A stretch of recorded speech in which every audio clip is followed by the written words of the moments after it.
सोचो, एक पहाड़ जिसे बनने में 3.2 बिलियन साल लगे, यानी 3 अरब 20 करोड़ साल, लेकिन उसे तोड़ने में सिर्फ कुछ साल ही काफी थे।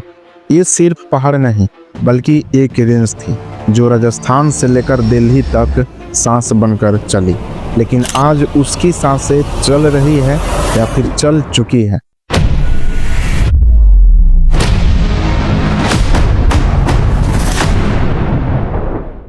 इस वीडियो के एंड में आपको पता चलेगा कि अगर अरावली हिल्स टूट गई तो हमारे शहर खासकर दिल्ली एनसीआर सिर्फ गर्मी में नहीं बल्कि धूप, सूखा और भय में डूब जाएगा।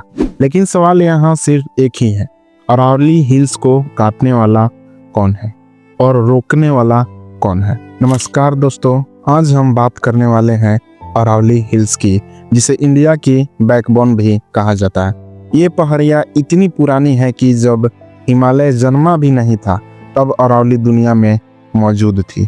लेकिन आज अरावली पे जंग चल रही है, कानून और माइनिंग के बीच की जंग, पैसे और प्रकृति के बीच का संघर्ष।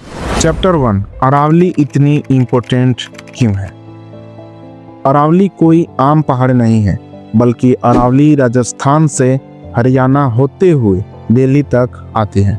ये दिल्ली एनसीआर की नेचुरल शील्ड है जो थार डिजर्ट के रेगिस्तान को आगे बढ़ने से रोकता है, पॉल्यूशन को फिल्टर करती है, ऑक्सीजन देती है और ग्राउंड वाटर रिचार्ज करती है, फ्लैश फ्लड कंट्रोल करती है और सबसे बड़ी बात, ये हमारे मौसम को बैलेंस में रखती है। विदाउट अरावली दिल्ली एनसीआर एक हॉट डिजर्ट बन सकता है। हाँ दोस्तों, आप लोग सही सुने, रेगिस्तान का दरवाजा खुल सकता है। हो सकता है कि आप लोग को लग रहा होगा फिर प्रॉब्लम क्या है। तो मेरे भाई, प्रॉब्लम बहुत बड़ी है और बहुत बड़ी प्रॉब्लम ये है इलीगल माइनिंग।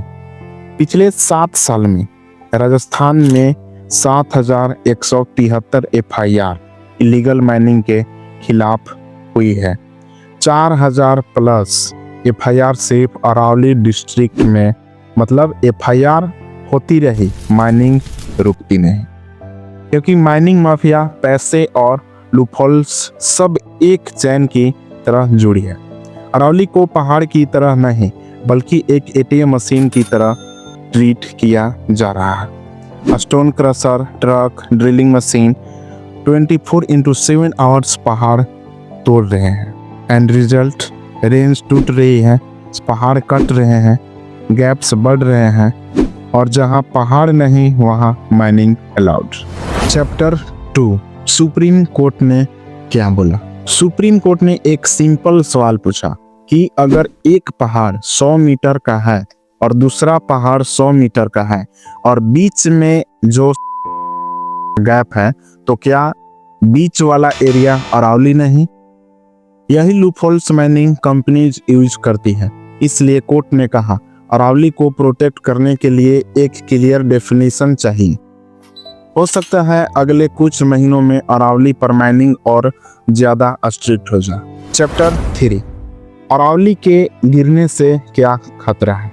अगर अरावली टूटती रही तो डिजर्ट एनसीआर की तरफ बढ़ेगा, पॉल्यूशन और डस्ट स्टॉर्म बढ़ेगा, ग्राउंड वाटर और नीचे गिर जाएगा, टेम्परेचर एवरेज 2 से 3 डिग्री और बढ़ सकता है, वाइल्ड लाइफ एक्सटिंक्ट हो सकती है, दिल्ली में ऑक्सीजन लेवल और गिर सकता है और सबसे डरावनी बात, जिस शहर में हम रह रहे हैं वो धूल की नदी में तब्दील हो सकता है। चैप्टर 4, अरावली के बिना दिल्ली क्या बनेगा। दिल्ली एक जंगल नहीं, एक जंगल की सांसें उस पर टिकी हुई है और ये सांसें अरावली है। अरावली एक लाइन नहीं बल्कि एक लाइफ लाइन है। अब सवाल आपसे, आप माइनिंग माफिया के साथ हैं या अपने प्लेनेट के साथ। अगर आप समझ गए कि अरावली सिर्फ स्टोन नहीं हमारी फ्यूचर की शील्ड है, तो इस वीडियो को ज़्यादा से ज़्यादा शेयर करें। कमेंट करिए, क्या अरावली पर माइनिंग कंप्लीट बैन होनी चाहिए। मैं हूँ दिलीप राजवंशी, मिलते हैं अगले वीडियो में एक और सच के साथ।